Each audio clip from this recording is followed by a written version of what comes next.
শুরুতেই দুঃখ প্রকাশ করছি যে সংগঠনটি দীর্ঘ 10-15 বছর ধরে নিপীড়িত, নির্যাতিত, গুমের শিকার মানুষের পাশে দাঁড়িয়েছে, কথা বলেছে, সেই সংগঠন এবং সেই সংগঠনের একজন সদস্য সংগঠক আমাদের তুলি আপা, আখি আপা, তার ভাই, তাকে এই মুহূর্তে এই ধরনের পরিস্থিতির শিকার হতে হয়েছে। আমি আমার অনেকগুলো বক্তব্যে বলেছি, সেনাবাহিনীকে কোনোভাবে জনগণের মুখোমুখি দাঁড় করানো যাবে না। এটা আমরা অন্তর্বর্তীকালীন সরকারকে এর আগে বলেছি, এবং এছাড়াও আমরা তাদেরকে বলেছি সরাসরি সেনাবাহিনীকে ম্যাজিস্ট্রেসি পাওয়ার দিলে সেটা নিয়ে বিতর্ক তৈরি হতে পারে।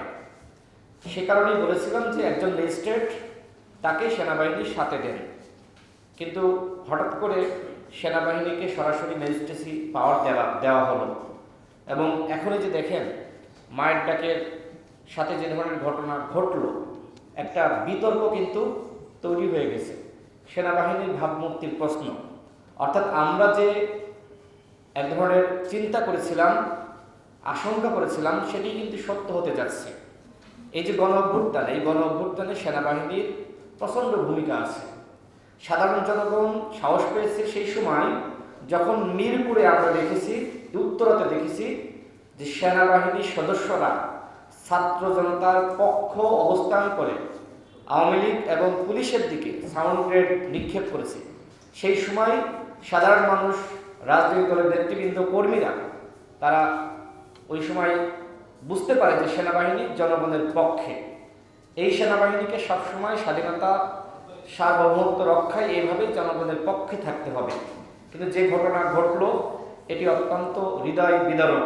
আমি এই ঘটনা দেখার সাথে সাথেই সেনাবাহিনীর সাথে যোগাযোগ করার চেষ্টা করেছি এবং জানার চেষ্টা করেছি কেন এই ধরনের ঘটনা ঘটলো। কারণ মায়ের ডাক আমার সংগঠন, আপনার সংগঠন, আমাদের সংগঠন। আমরা মনে করি যে এই সংগঠনটিকে সরকারিভাবে পৃষ্ঠপোষকতা করা দরকার। এই যে গুম খুন হয়েছে এর তদন্ত করার জন্য বাংলাদেশে মানবাধিকার কমিশন আছে, তারা মূলত অকার্যকর। সেই জায়গায় কার্যকরী ভূমিকা রেখেছে মায়ের ডাক। আমরা মনে করি যে অন্তর্বর্তীকালীন সরকারের পক্ষ থেকে অবশ্যই এই ঘটনার তদন্ত করা হবে এবং আমাদের সেনাপ্রধান তিনিও জনগণের পক্ষে ছিলেন।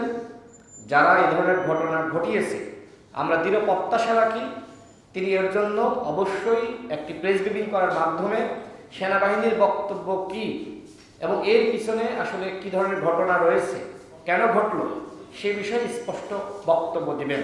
আমরা সেনাবাহিনীকে সাথে নিয়ে রাষ্ট্র সংস্কার করতে চাই। সেনাবাহিনী আমাদের বাহিনী, রাষ্ট্রীয় বাহিনী।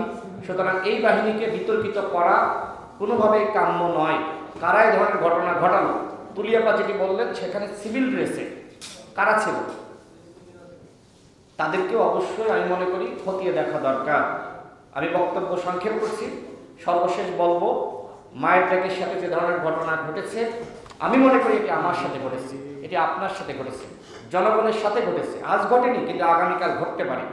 সুতরাং ফ্যাসিবাদের আমলে যা হয়েছে, অন্তত আমাদের ডক্টর ইউনূস স্যার, যিনি মহান আল্লাহ রাব্বুল আলামিনের আশীর্বাদ বাংলাদেশের মানুষের জন্য, তিনি যতদিন এই দায়িত্বে আছেন তার আমলে এই ধরনের ঘটনা আর পুনরাবৃত্তি ঘটবে না, সেই প্রত্যাশা রাখছি। এবং একই সাথে গণ অধিকার পরিষদের পক্ষ থেকে আমরা মায়ের ডাকের সাথে আছি, তাদের পরিবারের সাথে আছি। যে কোনো বিষয়ে অবশ্যই রাজপথে তারা যদি থাকে নামে প্রতিবাদের জন্য, আমরা সবসময় ছাত্র জনতা, আমরা সবসময় তাদের পাশে থাকবো। ধন্যবাদ।